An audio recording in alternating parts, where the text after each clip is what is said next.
Ako si Reggie De Joseph, at malugod ko kayong inaanyayahan sa isang paglalakbay sa daigdig ng mga pinakamarikit na nilalang na may pakpak. Sa ating paligid, sa mga hardin, gubat, at parang, ay mayroong mga hiyas na lumilipad, mga nilihang nagtataglay ng pambihirang kagandahan at misteryo, ang mga paro-paro. Ang kanilang masasalimuot na disenyo at makukulay na mga pakpak ay hindi lamang palamuti sa ating kalikasan, kundi mga obra maestra ng ebolusyon. Bawat isa'y may natatanging kwento ng pamumuhay, pag-angkop, at kung minsan ay pambihirang paglalakbay. Ang mga nilalang na ito, na tila mga bulaklak na may kakayahang lumipad, ay gumaganap ng mahalagang papel sa ating ekosistema.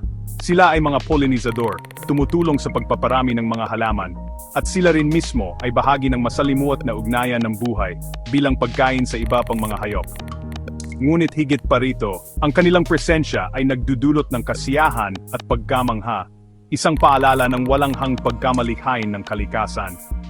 Mula sa pinakamaliliit hanggang sa pinakakilalang uri, bawat paro-paro ay isang testamento sa masalimuot na disenyo ng buhay. Sa video na ito, tatalakayin natin ang 5 pinakamagandang paro-paro sa buong mundo. Handa na ba kayo? Ating sisilipin ang kanilang natatanging mga katangian, ang kanilang mga tahanan, at ang mga lihim sa likod ng kanilang nakabibighaning anyo. Samahan ninyo ako sa pagtuklas sa kagandahan ng mga kahanga-hangang nilikhang ito, at hayaan nating mamangha sa kanilang marikit na sayaw sa himpapawid. Isang panooring inihahandog ng kalikasan para sa ating lahat. Sa pusod ng mga mayabong na kagubatan ng Gitna at Timog Amerika, matatagpuan ang isang tunay na hiyas ng kalikasan, ang Blue Morpho. Ang pangalan pa lamang nito ay nagpapahiwatig na ng pambihirang katangian, isang kislap ng matingkad na asul na tila hango sa pinakamalinaw na karagatan o sa pinakamataas na himpapawid. Subalit ang kulay na ito ay hindi nagmumula sa ordinaryong pigmento, kundi sa isang kahangahangang istruktura. Ang ibabaw ng kanilang mga pakpak ay binubuo ng milyon-milyong maliliit na kaliskis na sumasalamin sa liwanag sa paraang lumilikha ng maningning na asosul na iridescence, isang palabas ng optical na mahika na nagbabago-bago, depende sa anggulo ng tumitingin. Ang kanilang paglipad ay isa ring tanawin na kaibig-ibig pagmasdan, tila sila'y sumasayaw sa hangin. Ang kanilang malalaking pakpak, na maaring umabot ng hanggang 8 pulgada ang lawak, ay marahang ipinapagaspas. Sa bawat pagaspas, ang asul na kulay ay kumikinang, nawawala at muling lilitaw, na nagiging dahilan upang mahirapan ang mga maninila na sila'y matunton. Kapag sila'y nakadapo naman at nakatiklop ang kanilang mga pakpak, ang nakikita lamang ay ang ilalim nito na may kulay kape at mga disenyong tila mata, isang perpektong balat kayo sa gitna ng mga tuyong dahon at sanga ng kagubatan. Ang Blue Morpho ay tunay na isang obra maestra ng adaptasyon at kagandahan.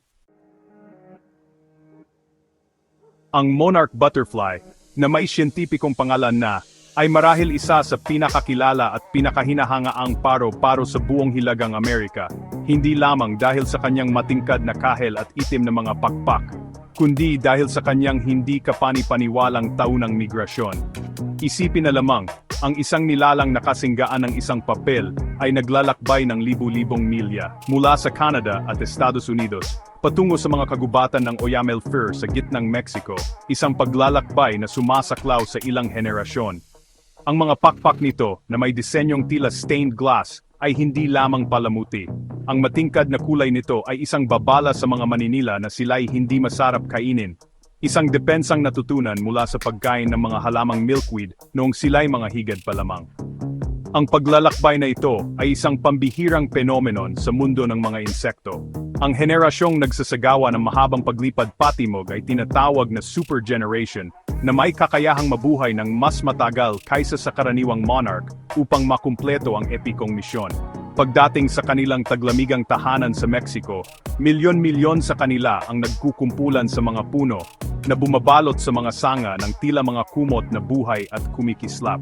Ang kanilang pagbabalik pahilaga sa tagsibol ay sinasagawa naman ng mga sumunod na henerasyon, bawat isa ay nagpapatuloy sa dakilang siklo ng buhay at paglalakbay na ito.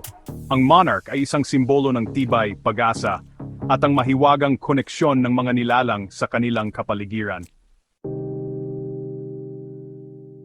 Sa malilim na kalaliman ng mga tropikal na kagubatan ng Gitna at Timog Amerika, mayroong isang paro-paro na tila nagmula sa isang panaginip, ang glasswing butterfly, o ang pinakapambihirang katangian nito ay ang kanyang mga pakpak na halos ganap na transparent, na tila yari sa pinakapinong salamin. Ang kakayahang ito na maging halos invisible ay hindi mahika, kundi isang kahangahangang resulta ng ebolusyon. Ang mga pakpak nito ay may napakaunting kaliskis kumpara sa ibang mga paro-paro, at ang ibabaw ng lamad ng pakpak ay natatakpan ng mga maliliit na istrukturang tinatawag na nanopillars na pumipigil sa pag-reflect ng liwanag, kaya't nagiging halos hindi ito kapansin-pansin. Ang pambihirang anyo ng glasswing ay nagbibigay dito ng isang epektibong paraan ng pagtatago mula sa mga maninila. Kapag ito'y dumadapo sa mga halaman o bulaklak, tila ito'y naglalaho, na nagiging bahagi na lamang ng tanawin.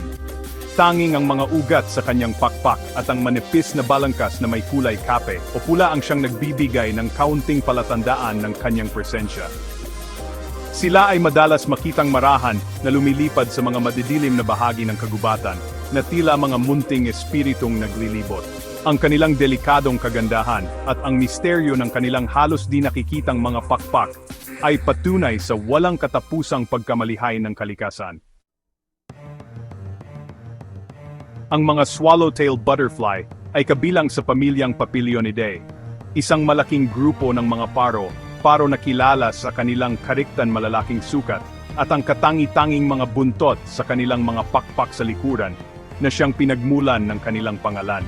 Matatagpuan sila sa halos lahat ng kontinente, mula sa mga tropical na kagubatan hanggang sa mga templadong rehiyon. Bawat isa ay nagpapakita ng sariling natatanging disenyo at kulay. Ang kanilang mga pakpak madalas na pinalamutian ng matingkad na mga kulay tulad ng dilaw, itim, asul at pula na may masalimuot na mga pattern na tila iginuhit ng isang maestro. Ang mga buntot sa kanilang pakpak ay hindi lamang palamuti. Pinaniniwalaang nakakatulong ito upang malito ang mga maninila na nag-aakalang ito ang ulo ng paro-paro. Ang mga swallowtail ay malalakas ding lumipad na may kakayahang maglakbay ng malalayong distansya sa paghahanap ng pagkain at mapapangasawa. Ang kanilang mga higad o uod ay kadalasang may kakaibang anyo rin, at marami sa kanila ang mayroong osmeterium, isang organong naglalabas ng masangsang na amoy bilang depensa kapag sila'y nanganganib. Mula sa eastern tiger swallowtail ng Hilagang Amerika hanggang sa kahangahangang birdwing butterflies ng Timog Silangang Asya, ang pamilyang ito ay nag-aalok ng isang walang katapusang parada ng kagandahan at biyaya. Sila ay tunay na mga hari at reyna sa mundo ng mga paro-paro na nagpapamalas ng kapangyarihan at karilagan sa bawat pagaspas ng kanilang mga pakpak. Sa mga parang, hardin, at kakahuyan ng Europa at templadong Asya, matatagpuan ang isang paro-parong may pambihirang sandata laban sa mga kaaway, ang peacock butterfly, o ang pangalan nito ay hango sa mga malalaki at kapansin-pansing mata o eye spots na makikita sa ibabaw ng bawat isa sa kanyang 4 pakpak. Ang mga matang ito, na may matingkad na kulay asul, dilaw at pula, ay kahawig ng mga disenyo sa buntot ng isang paboreal. Kapag ang peacock butterfly ay nakaramdam ng panganib, bigla nitong ibubuka ang kanyang mga pakpak na inilalantad ang mga nakagugulat na mata. Ang biglaang paglitaw ng mga matang ito ay sapat na upang takutin o gulatin ang mga potensyal na maninila, tulad ng mga ibon na nagbibigay sa paro ng sapat na oras upang makatakas.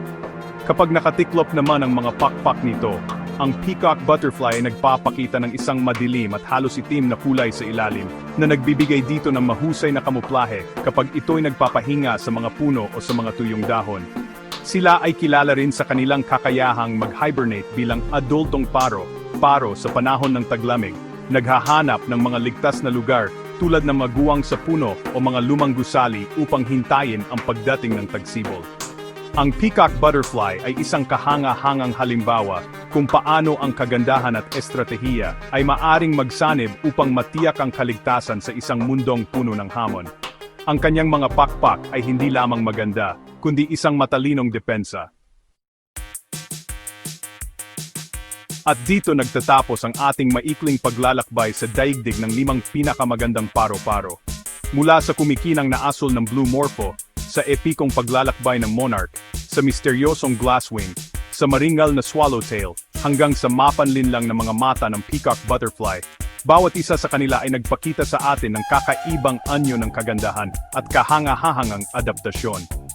Ang mga nilalang na ito bagamat maliit ay nagtataglay ng malaking kahalagahan, hindi lamang bilang mga palamuti ng ating planeta, kundi bilang mahalagang bahagi ng masalimuot na ugnayan ng buhay. Ang kanilang patuloy na paglipad ay isang paalala sa atin ng kahalagahan ng pangangalaga sa ating kalikasan. Ang kanilang mga tahanan, ang mga kagubatan, parang at hardin ay nanganganib dahil sa mga gawain ng tao. Sa pamagitan ng pag-unawa at pagpahalaga sa kanila, maari tayong maging mas mabuting tagapangalaga ng mundong ating ibinabahagi. Naway ang kanilang kagandahan ay magbigay inspirasyon sa atin na kumilos upang protektahan ang lahat ng uri ng buhay, gaano man kaliit o simple. Salamat sa panonood. Huwag kalimutang mag-subscribe para sa mas marami pang kamanghamanghang nilalang na ating tatalakayin.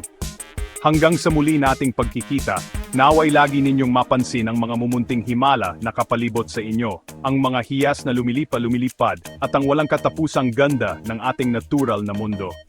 Patuloy tayong mamangha, matuto at magpahalaga.